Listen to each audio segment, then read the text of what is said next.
Écoute, Oui, c'est bon. voilà, c'est bon. Donc, il faut réactiver maintenant le Oui, PowerPoint c'est ça. et- Je vais partager l'écran. en mode diaporama.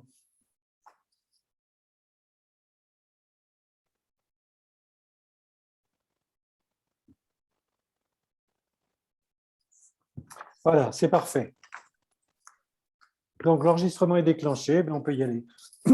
Bien, bonjour à tous et puis désolé pour ce petit retard technique.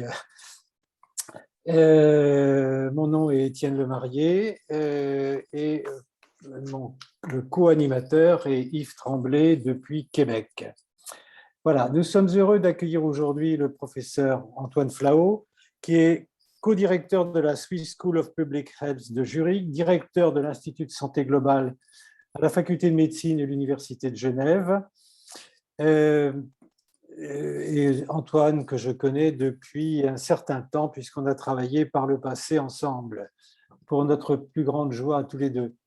Alors, Antoine était déjà venu au mois de mars nous faire un bilan de cette pandémie et nous lui avons demandé de revenir parce que maintenant nous avons un certain recul et nous lui avons demandé de répondre à 3 questions qui sont les suivantes. Nous n'étions pas préparés à cette pandémie. Qu'avons-nous manqué? Qu'avons-nous réussi? Et comment mieux faire désormais? Eh bien, Antoine, merci encore d'être ici et nous te passons la parole. Merci Étienne pour cette introduction et ces mots gentils. Et puis, merci aussi Yves pour avoir sauvé la présentation et le PowerPoint finalement. Bonsoir et bonjour à tous, puisque certains sont encore au matin et d'autres en fin d'après-midi. Alors, on peut passer à la diapositive suivante. Le plan, ça va être préparé. Ensuite, on parlera, on va aborder les questions que vous m'avez posées finalement. Hein.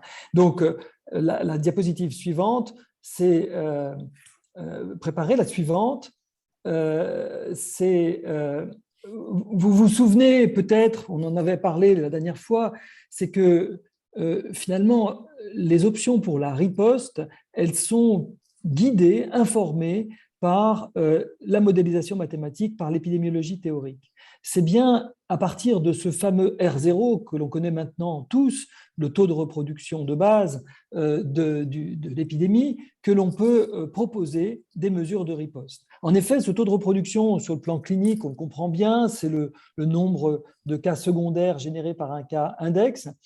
C'est une formule mathématique qui est un produit de 3 paramètres. La probabilité de transmission, le nombre de contacts et l'intervalle de génération. Ce qu'on va demander aux décideurs politiques, c'est d'agir sur chacun de ces 3 paramètres, ou plutôt d'ailleurs sur les 3 en même temps, pour réduire ce taux de reproduction qui va devenir le taux de reproduction effectif et pour lui demander d'être réduit au-dessous de la valeur 1. Il faut bien comprendre que quand le taux est au-dessus de 1, on a une croissance exponentielle de l'épidémie, elle monte, la courbe monte.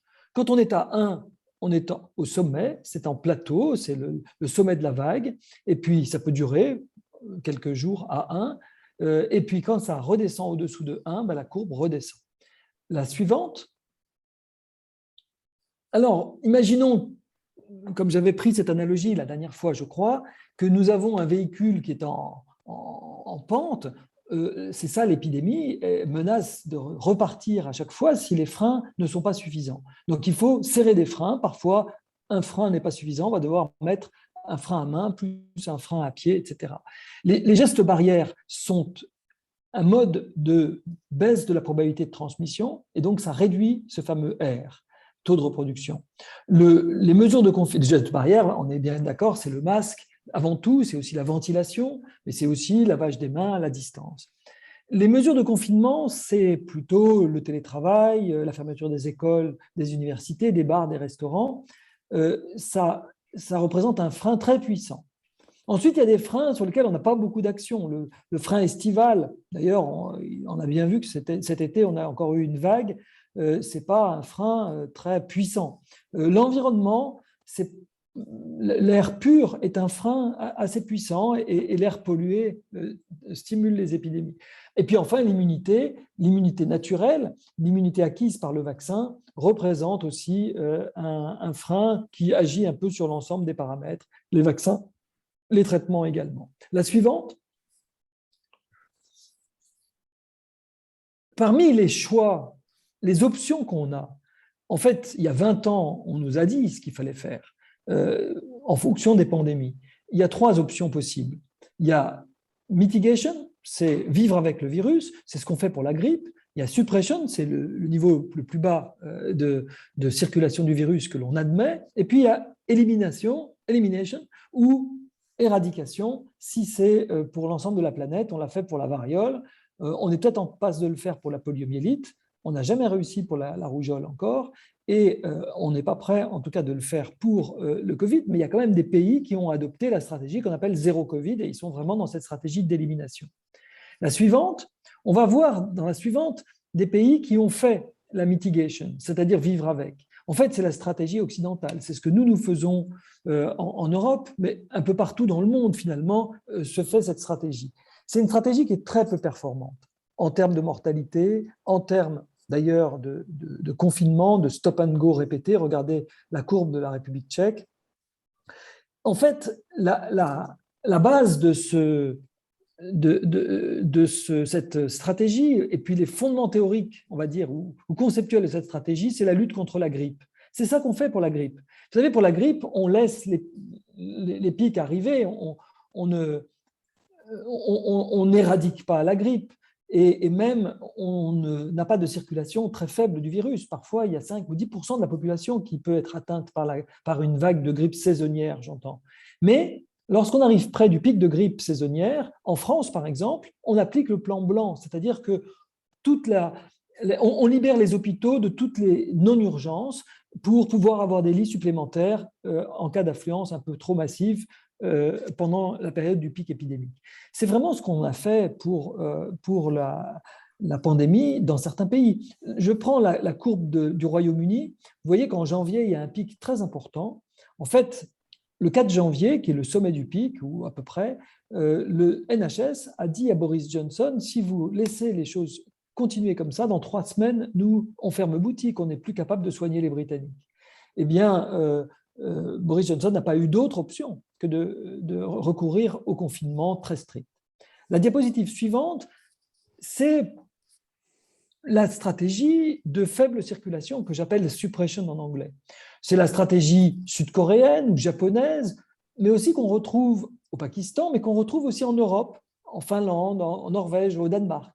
C'est des stratégies qui ressemblent aux nôtres, mais beaucoup, beaucoup plus précoces. Le Danemark a été le premier pays de l'Europe après l'Italie. En regardant la vague en Italie, ils ont confiné immédiatement après. Ils n'ont pas attendu que le système de santé soit au bord de la saturation pour confiner. Ils ont agi très tôt. Le Danemark a été le premier pays d'Europe à instaurer le pass sanitaire. C'était en avril dernier. Ils n'ont, grâce à cela, pas eu la vague estivale que nous avons connue. Donc, les Danois sont des gens qui agissent très tôt. Ils libèrent très tôt aussi, puisqu'ils ont libéré le 10 septembre l'ensemble des mesures là-bas. Ils ont un bilan qui est très, très favorable par rapport à nous. Moi, je vous ai dit plus de 100 pour les stratégies de mitigation, mais en fait, en France, on est à 175 pour la France. Le Royaume-Uni est à 210. Beaucoup de pays ont dépassé les 200. Voilà, la Suisse est à 130. On peut dire que la mortalité dans les pays de suppression est très, très inférieure. Le Danemark est à 45. Le Japon et la Corée sont entre 3 et 10. Donc, ils sont vraiment très bas et beaucoup plus performants que les pays que j'ai cités avant. La suivante. L'élimination, le zéro Covid, bon, c'est la stratégie chinoise. Ce n'est pas la stratégie chinoise à Wuhan. À Wuhan, ils sont comme nous, ils font de la mitigation au début. Mais après, ils vont avoir une politique zéro Covid et vous pouvez regarder la courbe, elle est plate. Il n'y a rien. Il n'y a rien et il y a une très, très, très grande efficacité en matière de performance sanitaire puisque la mortalité est très basse, très inférieure à 10 décès pour la Chine, pour Taïwan, pour la Nouvelle-Zélande. autour de 8 ou 9 pour l'Islande. J'ai mis un peu entre crochets Singapour, le Vietnam, l'Australie, la Nouvelle-Calédonie, car ce sont des pays ou des territoires qui ont pris la stratégie zéro Covid, mais qui ont échoué sur la fin, puisque le virus est entré à Singapour et maintenant s'y répand comme une traînée de poudre, c'est le variant Delta, et malheureusement, il n'arrive plus à contrôler la situation. Il n'arrive plus à faire ce qu'il faisait jusqu'à présent. Vous savez, en Australie, c'est la même chose, il n'y arrive plus non plus.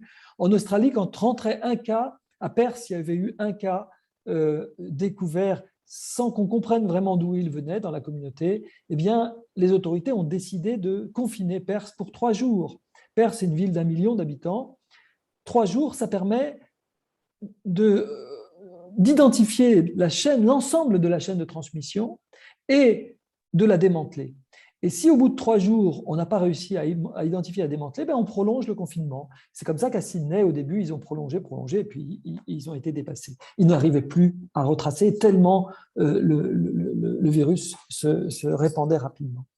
Donc, le principe même du zéro Covid, c'est le verrouillage des frontières, avec des quarantaines très efficaces pour les gens qui reviennent malgré tout dans leur pays, qu'on accepte quand on est australien, résident en Australie, on peut toujours revenir en Australie si on était à l'étranger avant, ou pour les compagnies aériennes. Et les équipages des compagnies aériennes ou des bateaux d'ailleurs ont souvent apporté en Chine, à Taïwan, en Australie, en Nouvelle-Zélande. C'est très souvent des équipages qui sont à l'origine des foyers qu'ils identifient. La suivante. On passe de l'élimination à la suppression.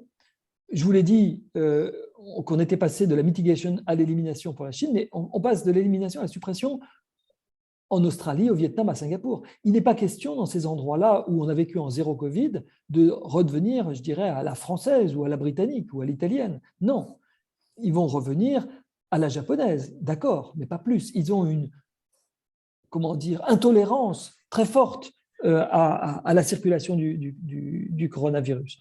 Donc, le sommet de leur courbe ne dépasse pas généralement des zones très, très, très basses pour nous. La suivante. Un autre exemple de passage de la mitigation, c'est-à-dire stratégie occidentale, on va dire, à l'élimination, stratégie maintenant du Pacifique et de l'Asie, c'est la Nouvelle-Zélande. Et elle tient toujours, même si on a eu un peu peur au cours de l'été, parce qu'il y a eu un assaut de la vague Delta, comme chez tout le monde, mais ils ont complètement maintenu le cap. Et ils arrivent aujourd'hui encore avec une performance exceptionnelle. 0,56 décès pour 100 000 habitants. Je vous rappelle qu'on est à 175 en France et à pratiquement 200 en Italie et à plus de 200 en Grande-Bretagne. Vous avez finalement une première ministre jeune, Jacinda Ardern, qui, dès le mois d'avril, dit « ça y est, on n'est pas face à de la grippe, on est face à quelque chose qui est beaucoup plus proche du SRAS, et donc on ne va pas du tout utiliser la mitigation, on va vraiment utiliser l'elimination. Et on pense qu'on ne peut pas vivre avec ce virus, et donc on va verrouiller nos frontières, on va vraiment agir comme ça. » Et elle dit, je suis certaine qu'on ne va pas réussir à avoir zéro Covid, mais au moins on va sauver beaucoup de vies. On voit bien, elle n'a pas eu zéro Covid, elle a 10 cas, 5 cas, 20 cas par jour, mais tous ces cas sont bien identifiés, le plus souvent aux frontières, dans les quarantaines, et n'émergent pas dans la communauté. Et tous ces foyers sont totalement contrôlés. Elles sauvent énormément de vies. Si vous appliquez les taux de mortalité de France ou du Royaume-Uni à la Nouvelle-Zélande, vous pouvez calculer le nombre de vies qui ont été sauvées. La suivante. La France, l'Italie, la Suisse, en été 2021, ont décidé de passer de la mitigation à la suppression. Je dis ça pourquoi ? Parce qu'en France ou en Italie, on a appliqué le pass sanitaire, qui est une forme de confinement. C'est un nouveau confinement et qui ne porte pas son nom, mais quelque part, vous fermez bars, restaurants, vie sociale, culturelle, à toutes les personnes qui ne sont pas vaccinées et qui n'ont pas de test négatif. Donc, vous avez une forme de confinement d'une partie de la société et vous fermez les écoles et les universités parce que c'est les vacances scolaires. À ce moment-là, vous êtes dans un confinement assez strict et ça vient à bout de de la quatrième vague, et que l'on voit sur la fin de ces courbes tant en France qu'en Suisse ou en Italie. Et vous avez aussi une augmentation considérable de la vaccination, puisqu'en France, on passe de 50, 60 à plus de 75%. La suivante. La suivante. Donc ici, vous vous souvenez, nous maintenons un tableau de bord quotidien. Donc ici, les données d'aujourd'hui de ce tableau de bord. On est aujourd'hui à plus de 200 millions de cas de Covid dans le monde recensés, probablement beaucoup plus. C'est ceux qui sont rapportés par les États. 4,8 millions de décès, c'est également très sous-estimé, mais c'est considérable. 6,2 millions de doses, milliards de doses administrées de vaccins aujourd'hui, ce qui représente 45% de la planète vaccinée. La seule chose, c'est que toutes les zones grises que vous voyez, qui représentent des zones souvent aux infrastructures très précaires et qui n'ont pas rapporté beaucoup de cas jusqu'à présent ou parfois n'ont pas fait beaucoup de tests, ceux-là sont malheureusement les pays les plus pauvres de la planète et vaccinés qu'à 2% ou 2,3% aujourd'hui. La suivante. Qu'ont fait quelques pays? Je vais prendre les pays émergents, Brésil, Russie, Inde, Afrique du Sud sont en mitigation. La Chine est la seule qui est en elimination. La suivante.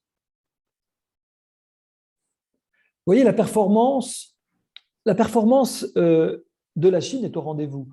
Parfois, on me dit la Chine sous-estime ses décès et donc on ne peut pas y croire, ce n'est pas fiable. Peut-être. Alors, on dit de combien vous croyez qu'il sous-estime? Il y a des gens qui ont dit qu'il pouvait sous-estimer d'un facteur 3 fois plus. On arrive à 0,9. Allez, même 10 fois plus, si vous voulez. On arrive à 3 décès pour 100 000. On est très loin de tous les autres pays, du Brésil en particulier, mais même de la Russie. L'Inde sous-estime peut-être aussi d'un facteur 3 et se rapproche peut-être de la Russie, je suis d'accord. Peut-être même la Russie sous-estime-t-elle. Toujours est-il que on voit bien que les pays ont des performances qui sont en rapport avec le choix de leur stratégie. Aussi avec leur politique vaccinale, les Brésiliens ont vraiment vacciné beaucoup plus. Ils bénéficient d'usines locales et ils fabriquent sous licence des vaccins. Mais les Russes, c'est vraiment dommage, ils sont à 30% de vaccinés, alors qu'ils ont de très bons vaccins en production locale, mais les Russes n'en veulent pas. Les Chinois sont probablement très bien vaccinés, mais on ne sait pas très bien. Ils affichent des taux qui sont un petit peu sujets à caution, mais probablement plus de 50% est vacciné aujourd'hui. L'Inde a beaucoup rattrapé et maintenant est à plus de 40% de sa population vaccinée. La suivante. L'Afrique du Sud est basse, mais elle est une des plus hautes d'Afrique. Vous voyez que les indicateurs économiques sont aussi au rendez-vous, c'est-à-dire que ceux qui ont choisi l'éradication, la Chine, a un PIB qui a monté en 2020 par rapport à 2009. Et en fait, ce n'est pas que la Chine. Taïwan est à 2,6, le Vietnam était à plus de 3%. Les pays ont eu des stratégies sanitaires performantes, mais également sociales et économiques. L'Australie, la Nouvelle-Zélande a très peu de port de masque, des jours de confinement. En Australie, un peu plus élevé qu'ailleurs, mais très peu de confinement. À Taïwan, aucun confinement. Voilà. Les autres pays, malheureusement, plongent un peu comme tout le monde et un peu comme les pays de l'OCDE et aussi les pays de l'Union européenne. La suivante. Les vaccins, on peut voir que l'arrogance occidentale laisse penser qu'on est les meilleurs dans toutes ces choses-là et puis on met des investissements massifs. Les investissements ont été probablement bien moindres, on fera un jour les comptes, en Chine comme en Russie. Et ce n'est pas de l'industrie pharmaceutique privée, c'est bien de l'industrie d'État le plus souvent. Et pourtant, ils ont produit et trouvé des vaccins qui sont assez innovants et à peu près dans les mêmes délais que les Nord-Américains ou les Européens. Les Indiens fabriquent beaucoup de vaccins. Le plus gros fabricant de vaccins, c'est le Serum Institute of India, dans le monde.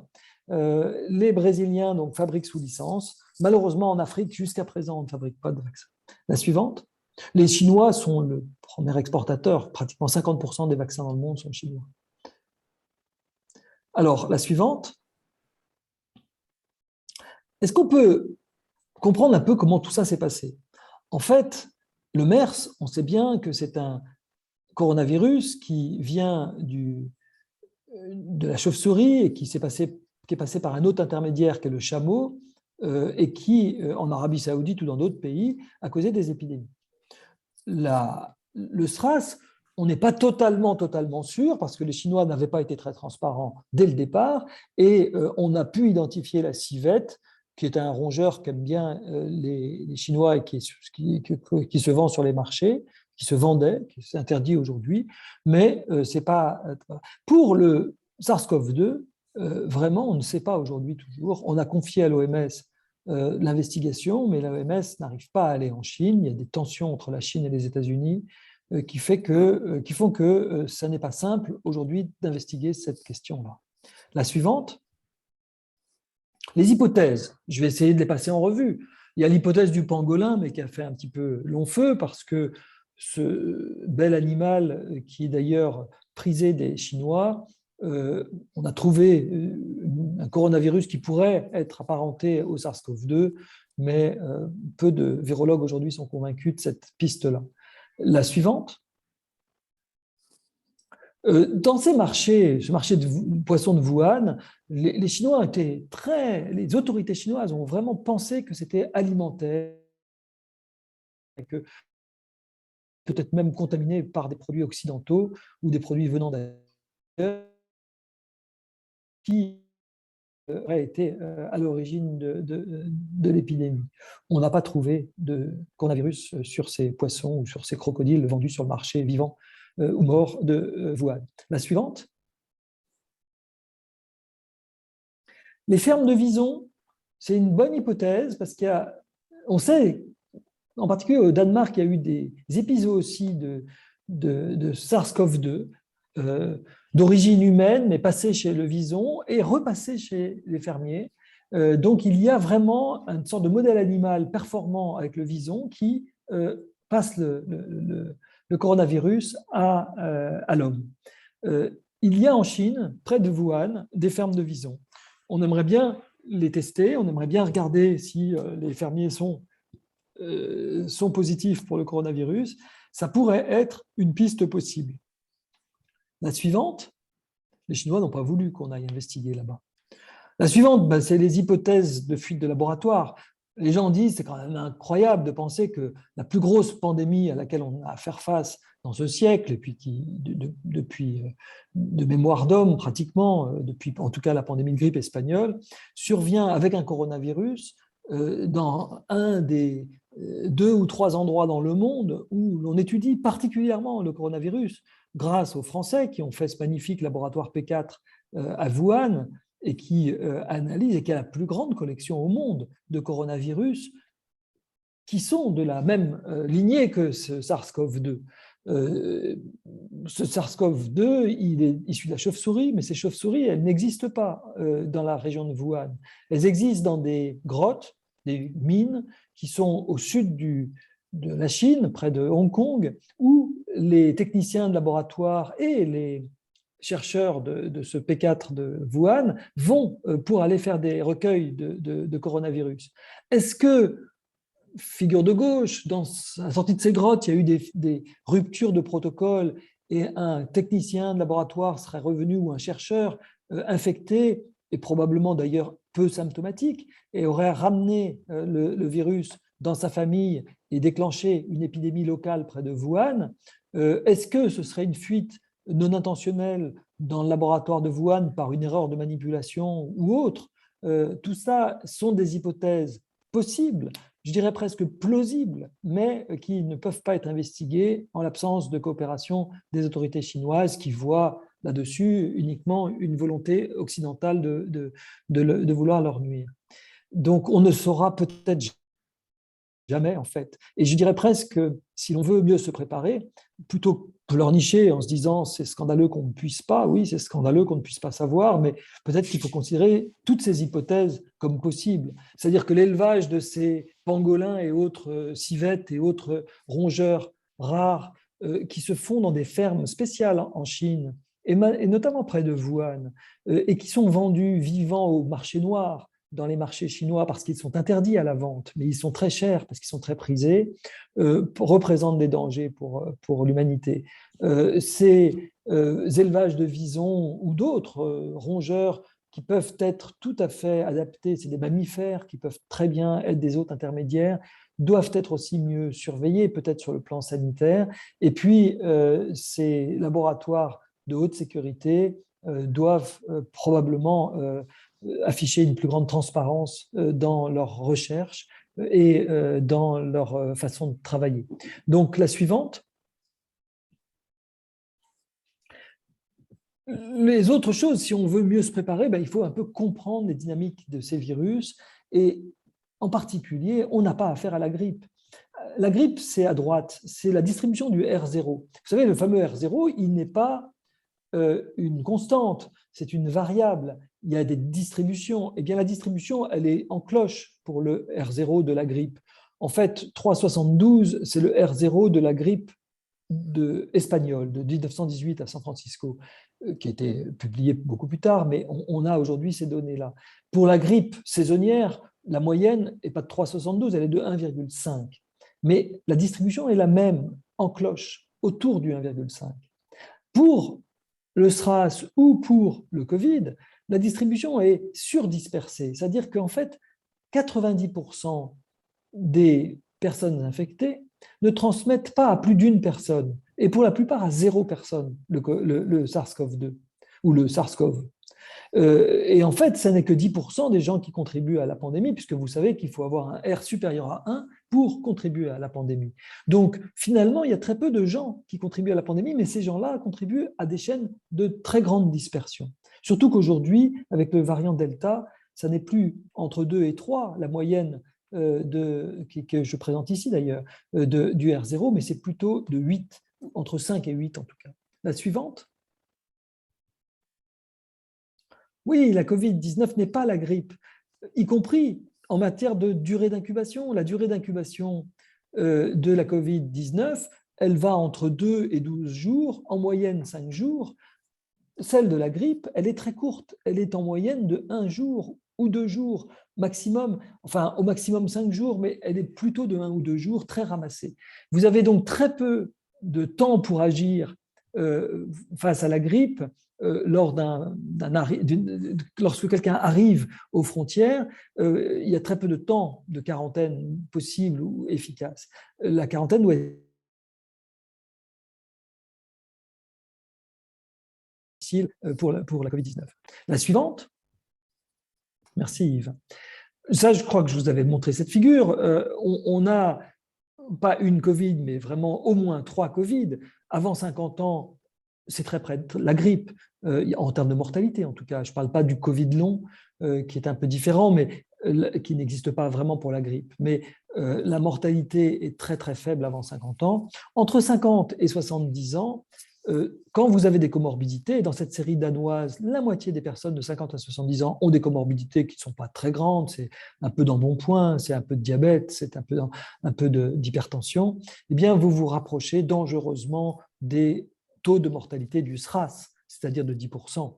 Et quand vous dépassez 70 ans, alors là, avoir le Covid, c'est très près d'avoir Ebola. La suivante. Probablement, ces taux de mortalité sont meilleurs maintenant que dans la première vague d'où viennent ces chiffres. Et puis, les variants de préoccupation, variant of concern, comme disent les Anglais, sont aussi une spécificité de la Covid-19. Vous avez des variants avec la grippe, mais ils ne sont généralement pas plus transmissibles et pas plus virulents. En revanche, ils échappent à l'immunité vaccinale puisqu'on refait des vaccins chaque année à cause des variants de la grippe. En revanche, c'est le contraire pour la Covid-19. Ils sont beaucoup plus transmissibles, ils sont beaucoup plus virulents. Le Delta est probablement 2 fois plus virulent que l'Alpha et il n'échappe pas, en tout cas pour le moment, et en tout cas sur les formes sévères, au vaccin. Il y a une baisse de l'immunité chez les personnes de plus de 65 ans qui a été tout à fait remarquée, mais qui serait probablement la même pour le variant alpha. La suivante. La suivante. J'ai presque terminé. Je voudrais désormais parler rapidement des vaccins. en se disant qu'on a, en matière de recherche et développement, été absolument exceptionnel. Qui aurait dit, franchement, au début de cette pandémie, qu'on aurait dans l'année qui a suivi l'isolement et la publication de la souche de coronavirus, qu'on aurait un vaccin, et pas un, mais plusieurs vaccins, et des vaccins de différents modes d'action, des vaccins inactivés, chinois ou indiens, des vaccins de protéines spike purifiées, chinois ou russes pour l'instant, et bientôt américains et canadiens, et peut-être un jour français, des vaccins sur vecteur viral venant d'AstraZeneca, mais aussi de Johnson Johnson, mais aussi de Chine ou de Russie, et puis des vaccins par ARN messager venant de BioNTech Pfizer et de Moderna pour le moment. Qui aurait dit qu'on aurait été si rapide? Et regardez la file active des phases 1, 2, 3, on est quand même bien loti en matière de vaccins. La suivante. En revanche, là où on a failli, c'est au niveau de la distribution. Parce que si vous voyez une distribution et a priori une couverture vaccinale exceptionnelle dans certains pays, dans certaines zones du monde, comme la Chine, comme l'Union européenne, comme l'Amérique du Sud, on s'aperçoit que l'Amérique du Nord, bien entendu, et une bonne partie de l'Asie, on s'aperçoit que certains pays sont extrêmement peu favorisés, sans parler de ceux qui même n'ont pas les 2,3% dont je parle, et ont vraiment, au 26 septembre dernier, des taux très, très, très bas de couverture vaccinale. Il y a donc vraiment ici une faillite internationale de la distribution équitable du vaccin. On n'a pas réussi à vacciner dans ces pays-là les personnels de santé et les personnes fragiles et vulnérables, notamment les personnes âgées, qui ne sont pourtant pas très nombreuses parce que la démographie est très jeune dans ces pays-là et on n'a pas été capable de le faire. La suivante. Alors, est-ce qu'il faut, comme le demande Médecins sans frontières, une levée des brevets? On a vu une levée de boucliers, surtout contre cette mesure, même si les Américains ont dit plutôt oui, après avoir dit non longtemps, les Européens n'ont pas été très allants là-dessus.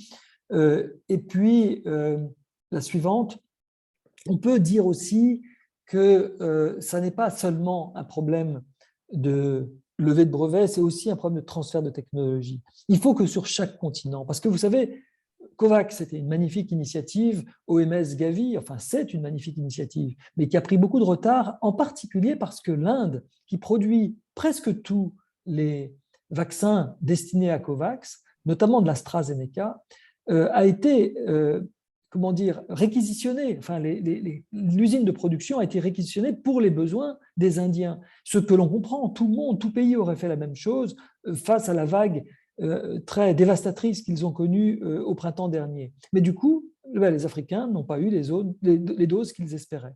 Donc, il faut vraiment que l'Afrique soit protégée de ce type de mésaventure et qu'elle ait des usines de vaccins ARN messager en particulier ou à vecteur viral très performantes. Et ça demandera du temps. Et ça, peut-être que c'est vraiment une des propositions de l'Independent Panel de l'OMS qu'il faudrait mettre rapidement en musique, pas simplement pour les vaccins, pour les traitements, pour les tests, les traitements qui vont arriver, j'espère, les tests.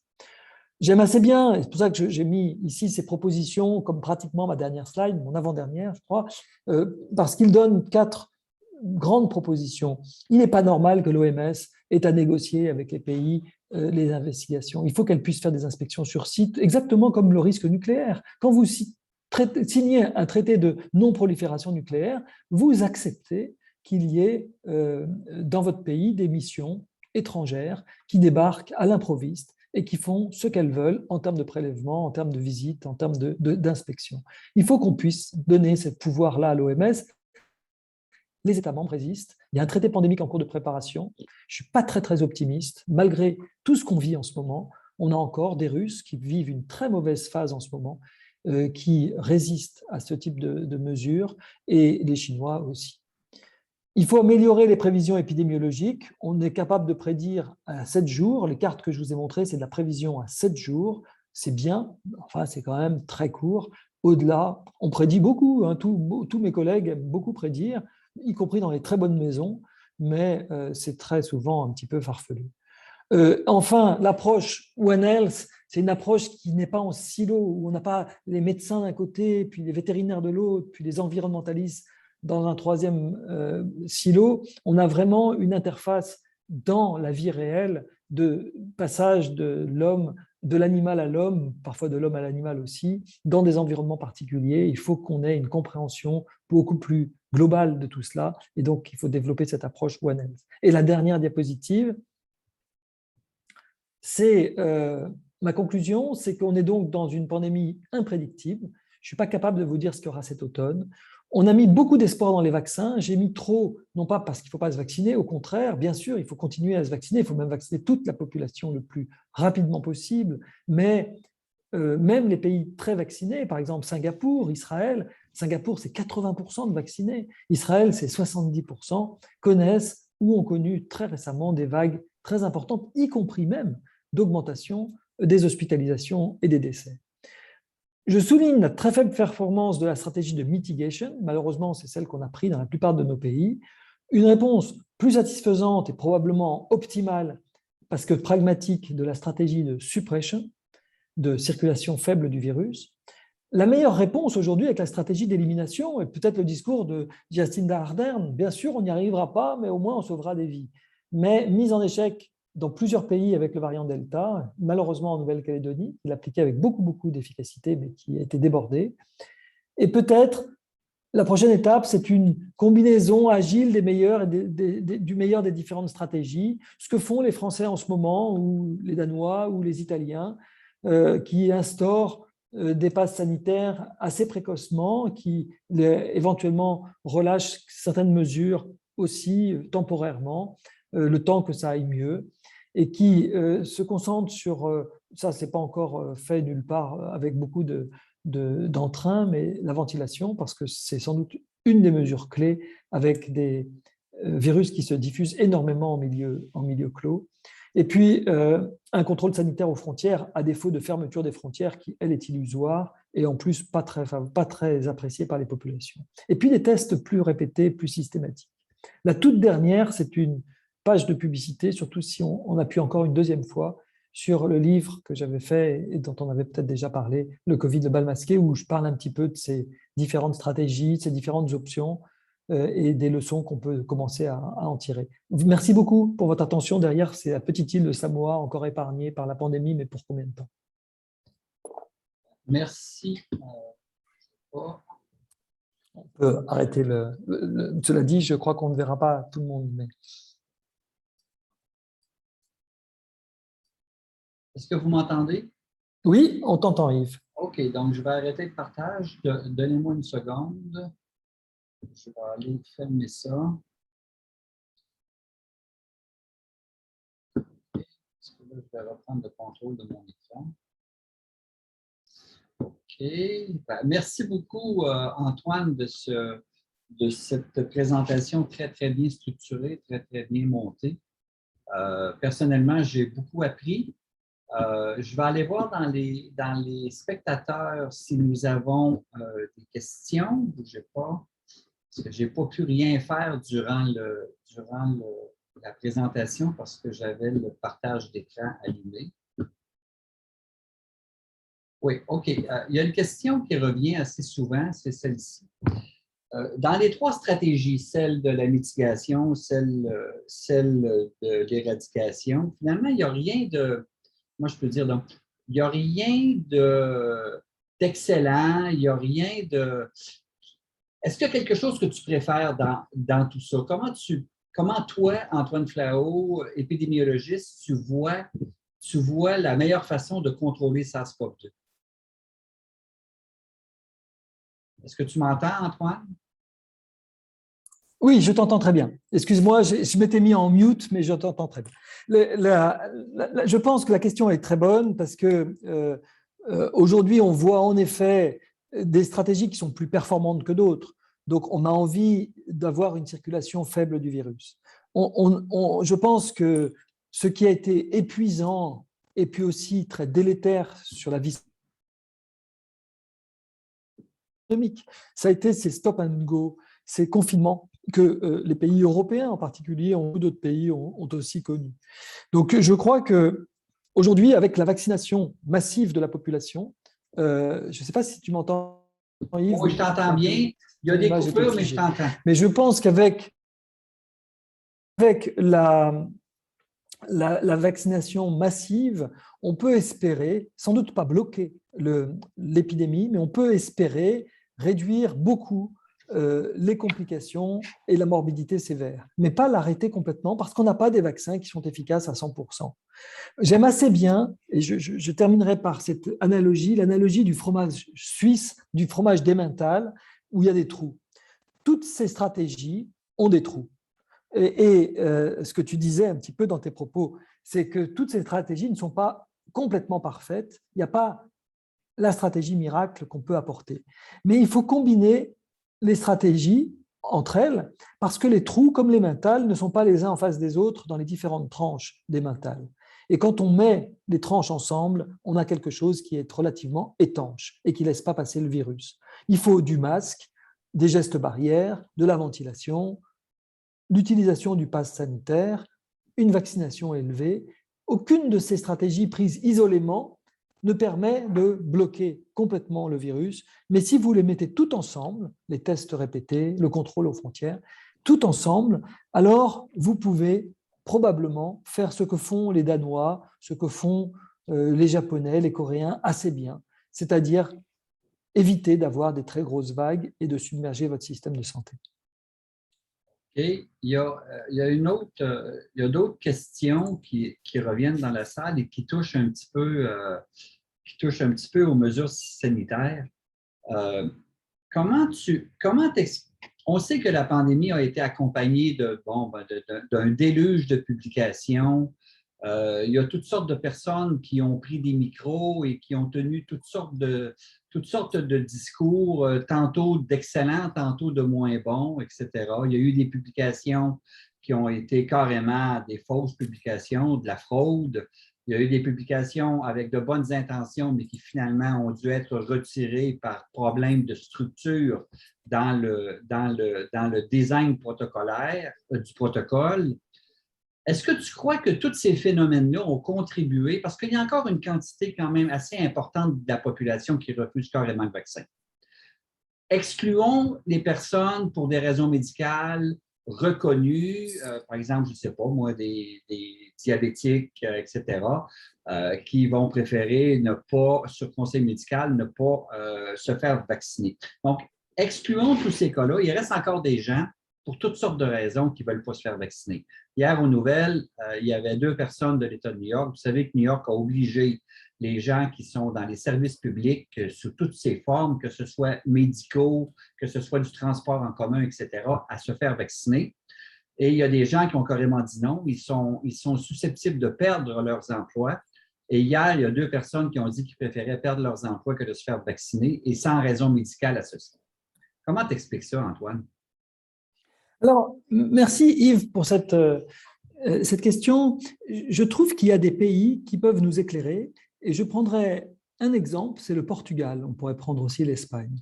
Le Portugal, aujourd'hui, est le pays au monde qui a le plus vacciné. 84% de la population générale est vaccinée. Ils ne pourront pas aller plus loin ou presque pas, parce que après, c'est les enfants qui sont inéligibles. Et puis, en effet, il y a un petit pourcentage qu'ils chiffrent à 1% d'antivax vrais. Et puis, un tout petit pourcentage, probablement quelques cas sur 1000, qui ne sont...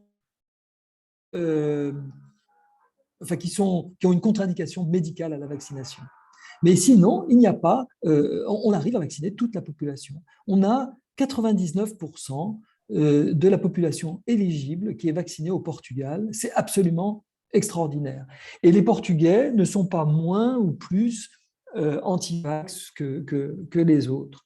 Je pense qu'au Canada, je pense que dans tous les pays, il y a des gens anti-vax, on est d'accord, ils sont très rares, ils représentent un tout petit pourcentage, c'est une minorité très bruyante, très active, très présente sur les réseaux sociaux, qui alimente une très grande désinformation. Ils ne sont pas sensibles et je dirais, ils ne sont pas sensibles au discours scientifique que nous avons ici en ce moment. Aucun argument ne peut leur faire changer d'avis. Les faire changer d'avis, ils ont une conviction inébranlable que le vaccin est dangereux, manipulé. Ils sont dans des milieux complotistes. Ces gens-là sont très, très peu nombreux. Et même si vous rendez la vaccination obligatoire, au Portugal, la vaccination n'est pas obligatoire. Elle n'a pas été rendue obligatoire.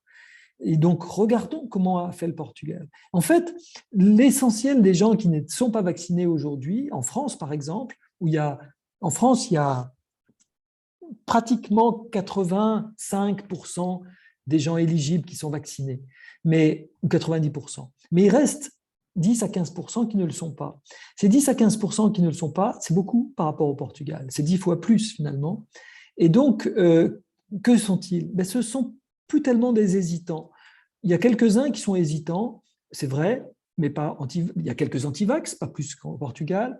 Et ce sont surtout des gens qui sont dans les quartiers difficiles de Marseille, nord, des banlieues parisiennes, nord aussi, des gens qui sont évidemment qui se sentent très peu concernés ou qui n'ont pas le temps, ou qui n'ont pas le temps au sens où leur employeur ne va pas leur donner les 2 jours nécessaires après le vaccin pour récupérer, parce que parfois le vaccin secoue pas mal. Hein. Ce sont des gens qui sont parfois très exclus de la société, migrants, parlent peut-être même pas le français, ils ne comprennent pas les messages que l'on dit là, et parfois ce sont des gens qui ont des déficits cognitifs, qui sont des personnes âgées, et qui n'ont pas été vraiment chassés comme les Portugais l'ont fait au sens noble du terme, pas traqués, mais chassés au sens où on est venu trouver, tracer qui n'avait pas reçu de dose. Aujourd'hui, toutes les personnes sont dans des registres de sécurité sociale, d'élections, etc.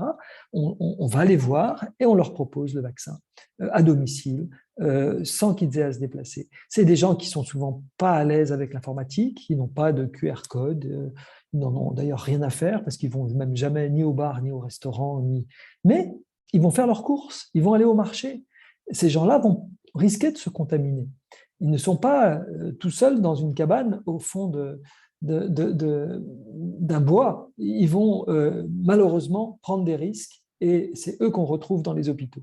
Donc je pense qu'il faut faire beaucoup plus d'efforts aujourd'hui. Le pass sanitaire a fait tout le pas qui a convaincu les hésitants de la dernière heure à se faire vacciner. Maintenant, c'est plutôt le aller vers qui va être la stratégie nécessaire à déployer, en prenant exemple sur ce qu'on fait portugais ou espagnol.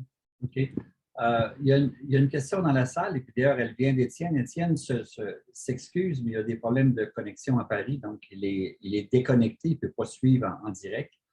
Étienne pose la question suivante. Dans l'après-pandémie, probablement qu'il va rester beaucoup de choses. Et parmi ces choses-là, est-ce que tu crois qu'on devrait continuer à porter le masque? Alors, moi, je suis de ceux qui pensent que... je vais faire un tout petit développement. Je pense qu'on est face, dans cette pandémie, à quelque chose de très peu prévisible. Des phénomènes très peu prévisibles, on en connaît très bien. C'est par exemple la météorologie. Je ne sais pas comment c'est au Québec, mais nous, en Suisse et en France, c'est des zones tempérées où la météorologie est très difficile à prévoir à plus d'une semaine. Je n'ai pas confiance dans ce que me disent la météorologie beaucoup plus qu'au-delà d'une semaine, et d'ailleurs eux-mêmes non plus, puisqu'ils ne produisent pas vraiment de prévisions au-delà d'une semaine ou 10 jours. C'est un peu pareil pour cette pandémie. C'est-à-dire qu'on n'est pas capable de prévoir ce qui va se passer dans une semaine ou dans 10 jours en France ou au Danemark. Je ne peux pas vous dire. Peut-être ça va rebondir au Danemark. C'est très possible. Je n'en sais rien. Et dans une semaine, 10 jours, ça semble rebondir, mais dans 3 semaines, ça sera peut-être redescendu. Au contraire, ça sera parti vers la hausse, vers une nouvelle vague. Je n'en sais rien. Quant à la France, encore moins, et le Québec, je ne peux pas vous dire au-delà de 7 jours non plus. Quand on ne sait pas dire quelque chose au-delà de 7 jours, on se comporte comme avec la météo. Si ce week-end-là, on dit qu'à Québec, il y aura 20 degrés l'été indien et qu'il va y avoir un soleil radieux, vous n'aurez pas du tout la même attitude que si on vous dit qu'il va pleuvoir tout le temps avec une vague de froid et que ça va être très désagréable. Vous allez rentrer dans un cas, vous allez mettre le parapluie, la capuche et peut-être un pull vert, ou sinon, au contraire, vous allez enlever tout ça. Je suis pour qu'on enlève le masque quand il y a une accalmie. complètement, quand le virus ne circule plus. Il faut qu'on définisse ensemble qu'est-ce que ça veut dire ne plus circuler. J'aime assez bien les seuils de 30 cas pour 100 000 habitants sur 7 jours. Mais les Français disent plutôt 50 cas pour 100 000 habitants sur 7 jours. Ça me va tout pareil. Au-dessous de ce seuil-là, on enlève le masque. Et puis, si ça remonte, on remet le masque.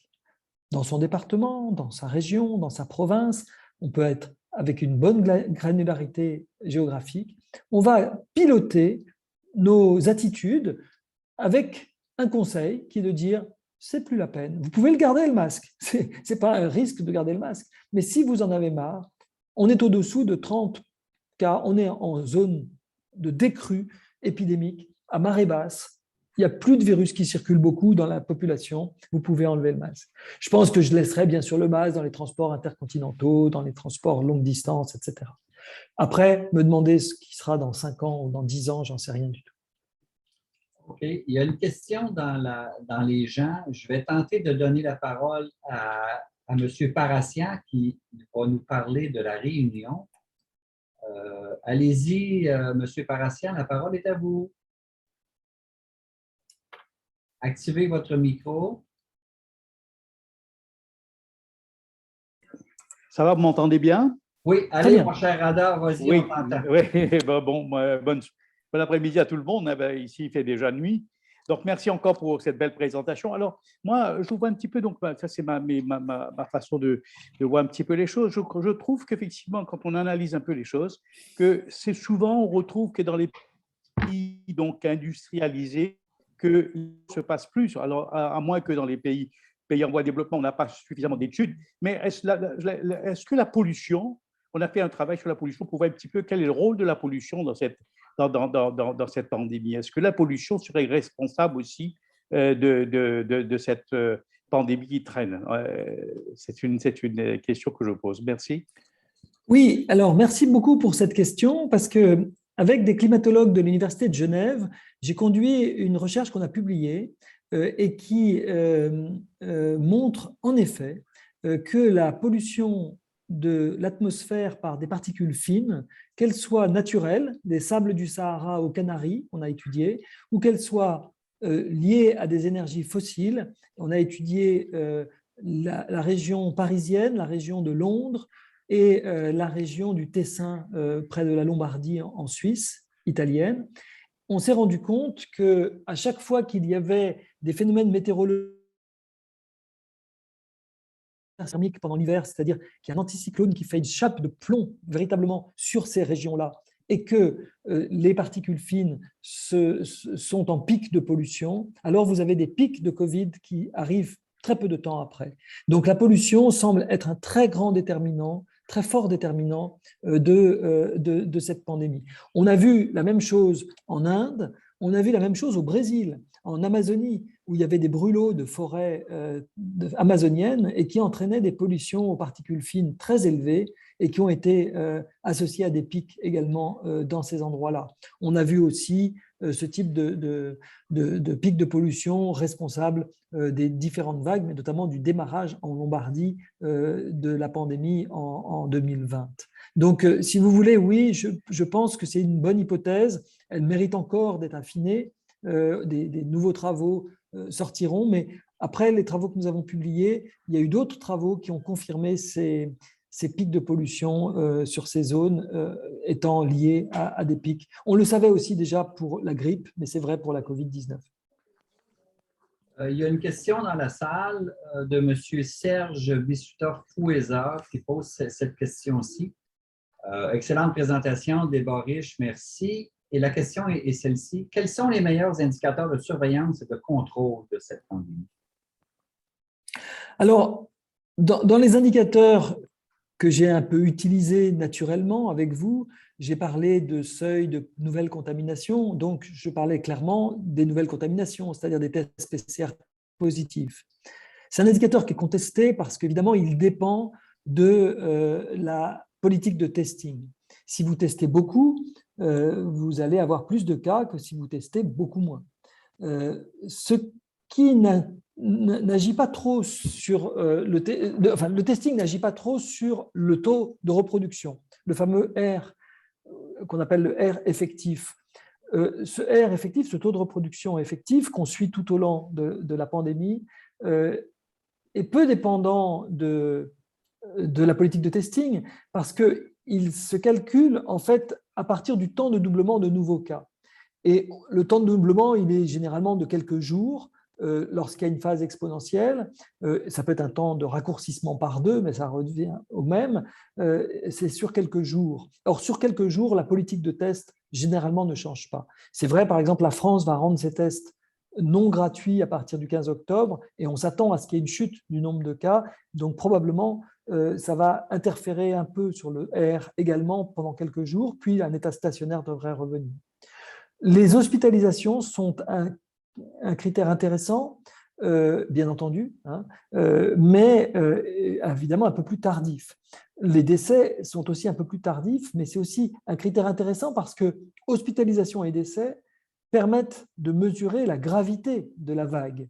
Si vous avez, comme en ce moment à Singapour, une vague uniquement de nouvelles contaminations, ça ressemble un peu à la grippe. Si jamais cette vague est accompagnée dans quelques semaines, parce qu'il y a un décalage, d'une vague d'hospitalisation, voire d'une saturation des hôpitaux et d'une vague de décès, ça veut dire qu'à ce moment-là, il y a une gravité de la pandémie au-delà même de la contamination. Vous pouvez avoir, à cause du vaccin, grâce au vaccin, une protection contre les formes graves et sévères, et donc un découplage entre la contamination et l'hospitalisation et les décès. Voilà. Après, j'aime beaucoup aussi les données de séquençage parce que c'est les seules qui permettent véritablement d'être vigilant vis-à-vis de la circulation des variants et d'identifier de tout nouveaux variants. Moi, je redoute particulièrement que le variant Delta, qui est déjà très transmissible, mute et crée un variant du variant Delta qui, en plus d'être très transmissible, échapperait au vaccin. Pour l'instant, vous avez vu, le variant Delta n'échappe pas au vaccin pour les formes graves. La catastrophe pour nous serait d'apprendre qu'un variant qui échappe au vaccin a les mêmes caractéristiques de transmissibilité que le variant Delta, qui s'est, lui, imposé aujourd'hui dans le monde entier comme étant le variant le plus transmissible. Écoutez, je vois qu'il y a des gens qui se sont joints à nous qui n'étaient pas là tantôt. Si vous avez des questions, n'hésitez pas à les mettre dans le chat. Nous sommes presque à la fin. Il est déjà, chez moi ici, il est 11h15, donc en France, il est 17h15. Je sais qu'Antoine doit nous quitter dans 5 à 10 minutes. Fait que si pas d'autres questions, je ne vois pas de main levée, je ne vois pas d'autres commentaires. Écoutez, Je vois une question qui est: faut-il passer à la vaccination obligatoire? Si vous voulez, je peux en parler, Yves. Si tu veux que vas-y Antoine, tu as quelques minutes, vas-y. Alors, ce sera assez bref. C'est pour dire que je pense que ce n'est pas une question pour des scientifiques, mais plutôt pour des politiques. Je pense qu'il ne faut pas mélanger les rôles. Le rôle des scientifiques, c'est de dire il faut se vacciner, il faut qu'il y ait la plus grande couverture vaccinale possible. Ça, on est dans notre rôle en disant cela parce qu'on explique pourquoi le vaccin réduit le risque de transmission, réduit le risque de saturation hospitalière parce qu'il réduit aussi les formes graves et sévères. Par ailleurs, le vaccin peut aussi réduire l'émergence de nouveaux variants. Mais comment faut-il faire ? Le comment, ça devient une question pour les politiques. Ils ont plusieurs méthodes. On peut encore rester dans notre rôle, nos scientifiques, en disant mais vous avez la vaccination obligatoire, vous avez l'utilisation étendue du pass sanitaire, vous avez les incitations financières ou autres, vous avez le marketing social, la promotion, vous avez le aller vers, c'est-à-dire on va vers les gens, etc.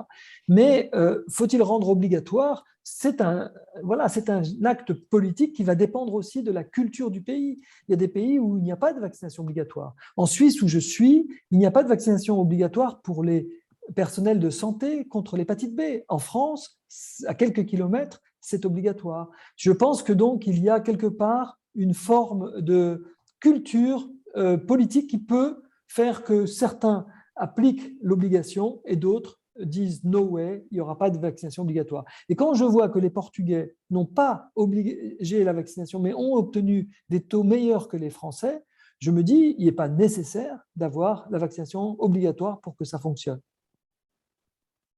Merci beaucoup. Je vois que Étienne a levé la main. Étienne, si tu as une question, vas-y. Active ton micro. Oui, vous m'entendez? Oui, allez, Très bien, Étienne, on Étienne. t'entend. Ah, du fait des coupures à Paris en ce moment, c'est épouvantable. J'ai été éjecté des panélistes et je suis rentré par la porte des spectateurs. C'est pour ça que je réapparais comme ça. Mais Antoine, un grand merci pour ton exposé. Moi, je voulais revenir sur un point qui me chagrine toujours, c'est celui de l'estimation du nombre de cas. Euh, tu as parlé du R0, etc. C'est parfaitement clair.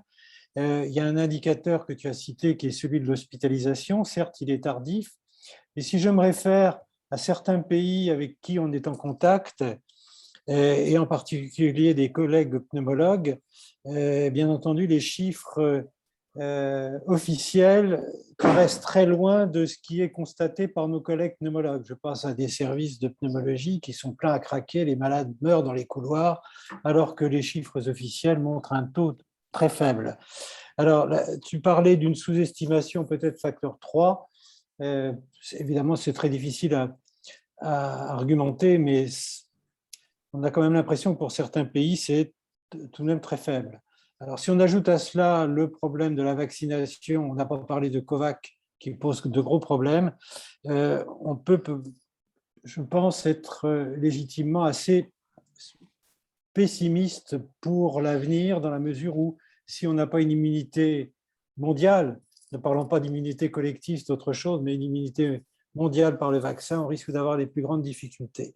Alors j'aimerais avoir ton sentiment, Antoine, sur Alors, cette moi, question. merci beaucoup, Étienne, de cette question, parce que je pense qu'elle est centrale. Je ne suis pas sûr qu'il y ait un sursaut mondial multilatéral à ce sujet, mais peut-être que oui. On va peut-être quand même apprendre, tirer des leçons de cette pandémie. Et c'est vrai que l'inégalité de distribution des vaccins, au-delà de son côté moralement inacceptable, est une sorte de manque de vision globale sur la sécurité sanitaire. Je fais souvent la comparaison avec PEPFAR. Vous savez, quand George Bush, un conservateur qui n'était pas connu pour sa grande philanthropie et son empathie pour les victimes du sida en Afrique, a décidé le plus grand programme jamais décidé par l'Amérique pour aider l'Afrique en matière sanitaire. C'est le programme PEPFAR qui a apporté les antirétroviraux à l'Afrique.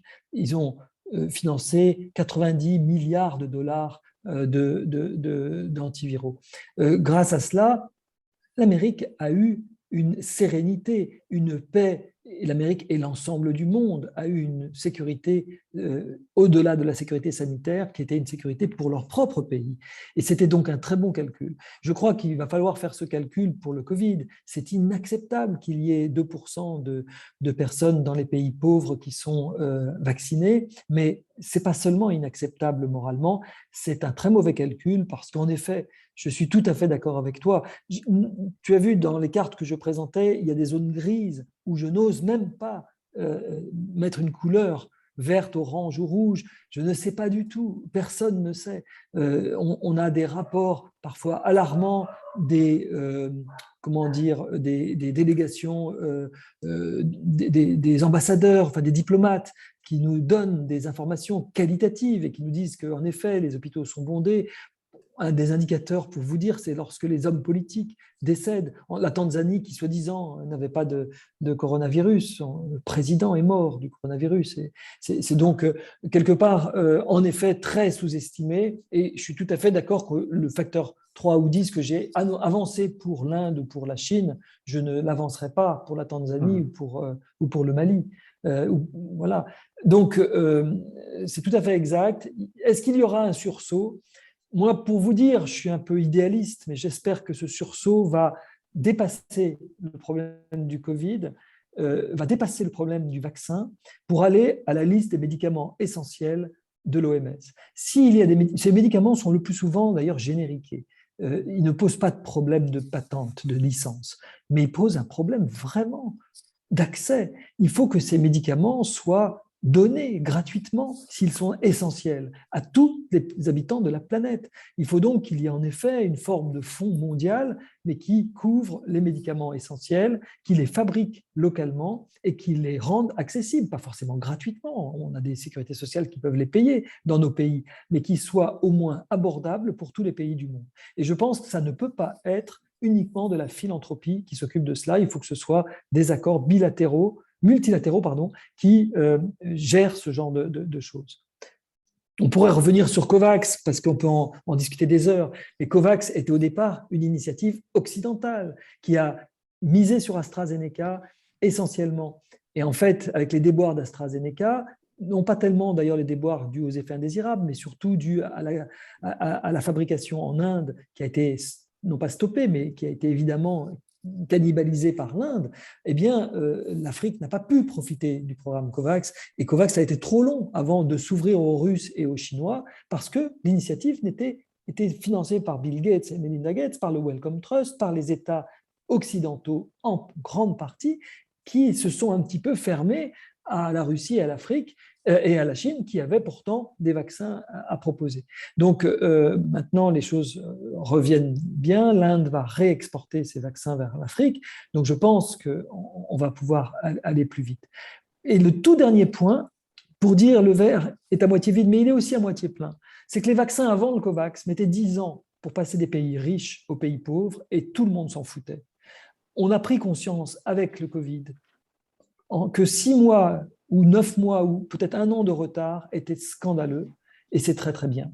Mais on a fait des progrès gigantesques en passant de 10 ans à peut-être 1 an de retard dans l'accès de ces vaccins aux pays les plus pauvres de la planète. Donc en ce sens, on a quand même fait des progrès, il y a une prise de conscience et j'espère qu'elle va aller encore plus loin.